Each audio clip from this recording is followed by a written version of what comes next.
ቢስሚላሂ ራህማን ራሂም። ወደ ኢትዮጵያውያን ጤና ይስጥልኝ። ብዙዎቻችን ግን ልብ ማንለው ሐጅ ማለት የአንድ ትልቅ ለአላህ እጅ የሰጠ ቤተሰብ ታሪክ መታወሻ ነው። የነቢዩላህ ኢብራሂም ቤተሰብ መታወሻ ታሪክ ነው። the legacy of አለ ኢብራሂም የእርሳቸው ሌጋሲ ነው ሐጅ ማለት።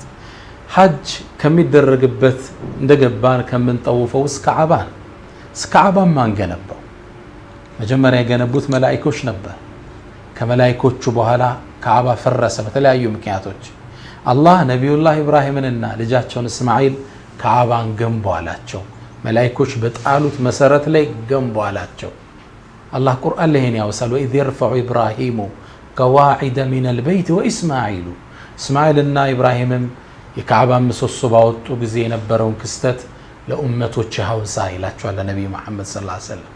ረበና አሉ በተመስጦ የገነቡ ስራችን ተቀበለን። ረበና ተቀበል ሚና ኢነከ አንተ ሰሚዑል ዓሊም። ጌታችን አንተ ሰሚና ተመልካቹ ነህ፣ ስራችን ተቀበለን ባሉ ጊዜ የሆነውን ለኡመቶች ሐውሳ ይላቸዋል። ግንባታውን ማን ገነባው? ነቢዩላህ እስማኤልና ነቢዩላህ ኢብራሂም። ነቢዩላህ ኢብራሂም እንደምታውቁት ካዕባን ገንብተው ሲጨርሱ በአንድ ኮርነር ጎደላቸው አንድ ድንጋይ። መሙያ ድንጋይ ያጡ ፈለጉ። አላህ ከጀነት ድንጋይ ያወረደላቸው ልክ እንደ በረዶ የነጻ በጣም የሚያምር ወተት የመሰለ ሐጀሩል አስወድን አላህ ከጀነት በመላእክት አምጥቶ ቦታው ላይ እንዲሰካ አደረገው። እንደምታውቁት ካዕባን ስንዞር የቻለ ሰው ሐጀሩል አስወድን መሳም፣ ያልቻለ ደግሞ በርቀት ሰላም ማለት የሐጅ ሱናዎች ውስጥ አንዱ ነው። ሐጀሩል አስወድን ያስቀመጡት ነቢዩላህ ኢብራሂምና እስማኤል ናቸው። ነቢዩላህ ኢብራሂም ልክ ካዕባን ሲገነቡ ካዕባ በትክክል መታነጹን ለማስተዋል አንዲት ድንጋይ ላይ ቆመው ያስተውሉ ነበር። በትክክል መታነጹን አርክቴክቱን ያዩ ነበር። የቆሙባት ቦታ ላይ አላህ እንድንሰግድ አዘዘ። ወተኺዙ ሚን መቃሚ ኢብራሂም ሙሰላን፣ መስገጃ አድርጋችሁ ቦታውን ያዙ። ካዕባ ካስታወሳችሁ ጠውፈን ስንጨርስ የኢብራሂም ቦታ ላይ ሄደን ሁላችንም 2 ረካ እንሰግዳለን። ከዛሳ ወደሚቀጥለው ስቴፕ እንሄድ። ሶፋና መርዋን እንሮጣለን። ሶፋ ተራራ ነው፣ መርዋም ተራራ ነው። በሁለቱ መሃል ሩጫ እናደርጋለን። ይሄ ሴት መጣ። ይህም ወደ ተከበረው ወደዚህ ቤተሰብ ታሪክ ይመልሰናል። የእስማኤል እናት ሃጀራ ከነቢዩላህ ኢብራሂም ጋር ወደ ካዕባ ምድር መጡ። ያኔ ካዕባ መካ ምድረ በዳ ነበር፣ ምንም ነገር የለው። ካዕባ እንዳሁኑ አልታነጸም ነበር። ያኔ ኢብራሂም አለይሂ ሰላም ሀጀርን በረሃው ላይ ጥለዋት ዞር ብለው ሲመለሱ ዞረች። ኢብራሂም ሆይ ለማን ትተወናለህ? መልስ የለም። ኢብራሂም ሆይ ለማን ትተወናለህ? መልስ የለም። አላህ ነው እንዲያዘዘህ ብላ ጮኸች። አሁንም መልስ አልመለሱም።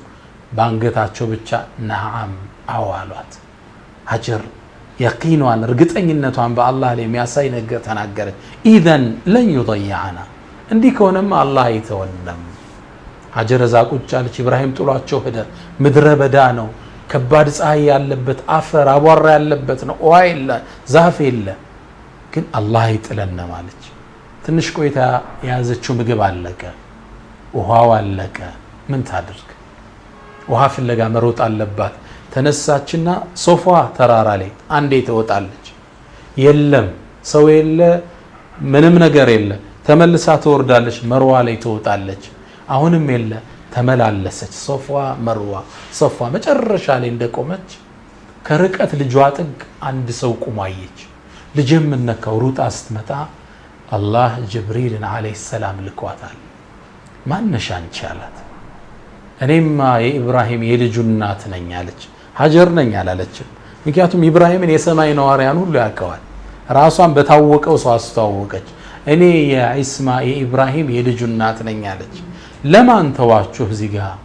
ለአላህ አለች። ጅብሪል አለይሂ ሰላም ኢዘን ተረከኩማ ኢላ ካፊን፣ ለወደሚበቃው ጌታ ነው የተዋችሁ። መሬቱ ማስ አደረገው። ዘምዘም ውሃ ወጣ እዛ ቦታ ላይ። ልብ በሉ፣ ሶፋና መርዋ እየሮጥን ሲደክመን መለስ ብለን ምን እንጠጣለን? ዘምዘም ውሃ እንጠጣለን። ሶፋና መርዋ ለኢብራሂም ቤተሰብ የነበረ ተጋድሎ የሚያሳይ ነው። በዛ ተወኩል ምግብ ፍለጋ የሮጠችበት ኢቨንት ነው። ምን ጠጣው ደግሞ ውሃ ፈለቀ። ወሆ በጣም ሲፈልቅ እንዳይሄድብኝ ብላ ገደበችው። ዙሚ ገደበችው። ከዛ ነው ዘምዘም የሚለው ስም የመጣ። ነቢዩላህ መሐመድ ምን ይላሉ? ከአመታት በኋላ መጣው የእስማኤልን እናት አላህ ይዘንላት ብተው ኑሮ ባትገድበው ትልቅ ወንዝ መካ ላይ ይሆን ነበር ዘምዘም ውሃ ይላሉ። ዘምዘም ውሃ በምን አገኘ ነው? በዚሁ በኢብራሂም አለይሂ ሰላም ቤተሰብ ነው ያገኘ ነው። ከዛስ ኡድህያ አለ፣ እርድ አለ። እሱ ሴት መጣ። ከሐጅ ፕሮሰሶች ውስጥ አንዱ እርድ ማቅረብ ነው። የት መጣ እሱም ከዚህ ቤተሰብ ጋር ያያዛል። ነቢዩላህ ኢብራሂም ልጃቸው ነቢዩላህ እስማኤል አደገ። ፈለማ በለገ ማዐሁ ሰዕየ ከሳቸው ጋር አብሮ ዱብ ሲል በጣም ወደዱት፣ አፈቀሩት፣ ልባቸው ተንጠለጠለ። አላህ ከኔ የበለጠ የምትወደው ሰው ሊኖር አይገባም ብሎ ልጅህን እረዳ አላቸው። ትልቅ ፈተና፣ እርሳቸው እንጂ ማያልፉት ትልቅ ሙከራ። ነቢዩላህ ኢብራሂም ለልጃቸው ነገሩት። ታዛዥ ነበር። ያ አበቲ ፍዐል ማ ቱእመር ሰተጅዱኒ ኢንሻአላሁ ሚነ ሳቢሪን፣ ታጋሽኝ ታገኛለህ አሉ።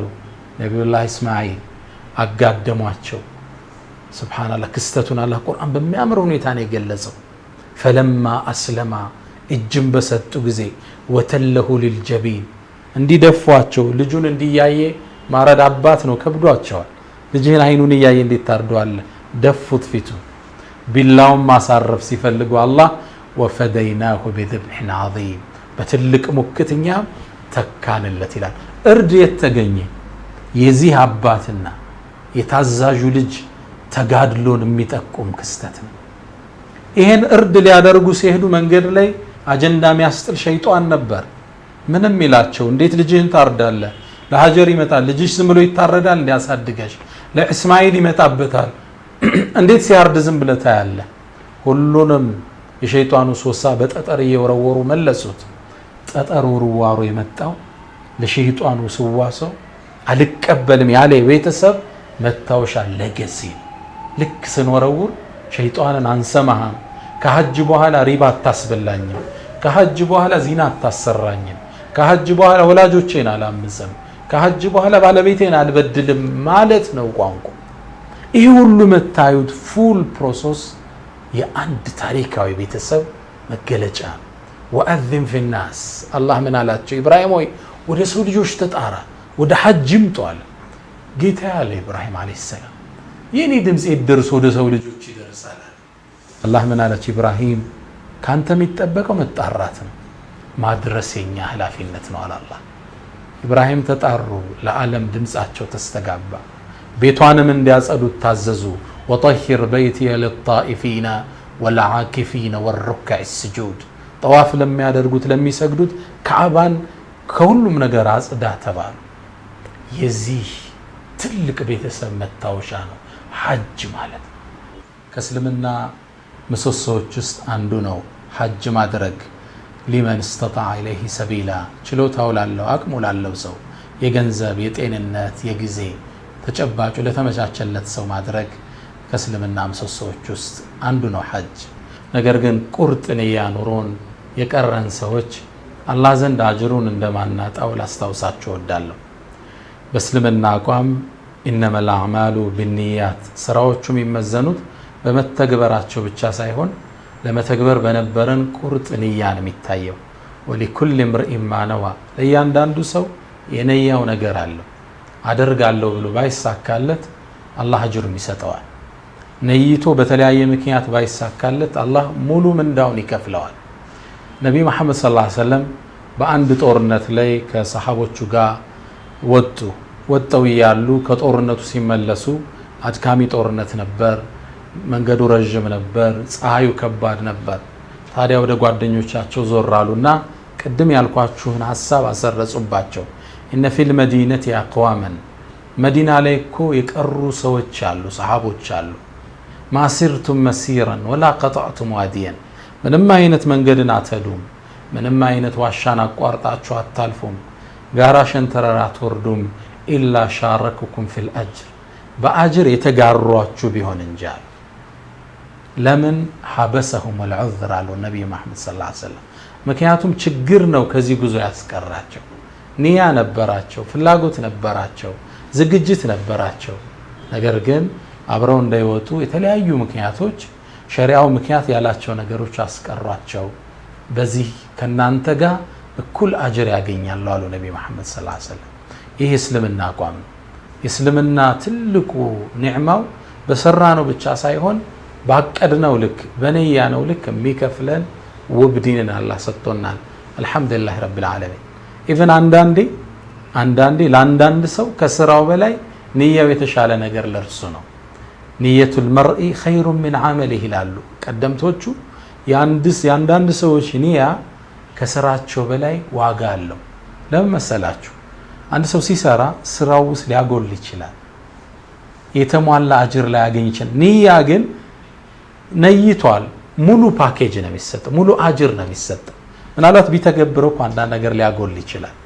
ስለዚህ ንያችን አላህ በትክክል ወሰነን ነይተን ከሆነ ሙሉ ምንዳ እንደሚሰጠን ላበስራችሁ እወዳለሁ። አሁን ንያ ያረግነ ሰዎች በዚህ ዓመት አልተሳካ ይሆናል፣ በሚቀጥለው እንሄዳለን።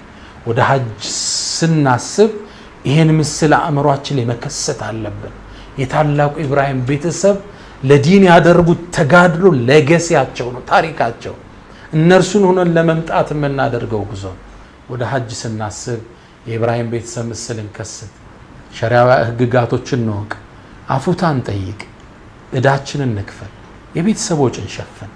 ያን አድርገነው የምንመጣ ሐጅ የተሟላ የተሳካ ክፍያው ምንድነው? አልሐጁል መብሩር። ትክክለኛ ጥሩ የሆነ ሐጅ ለይሰ ለሁ ጀዛኡን ኢላ አልጀና፣ ከጀነት ውጭ ሌላ ምንዳ የለውም። ሐጅ ክፍያው ምንድነው? የዚህን ያህል ሐሰና አለው አይደለም፣ ጀነት። ግልጽ ነው አይደል? እና አላህ ያሳካልናል። ይሄ ፈተና አልፎ ነገ አረፋ ላይ በጋራ እንደምንቆም ከአባም በህብረት እንደምንጠውፍ ተስፋ አደርጋለሁ። አላህ ለቀጣዩ ዓመት ያድርሰን። ሰላም አለይኩም ወራህመቱላሂ ተዓላ ወበረካቱ።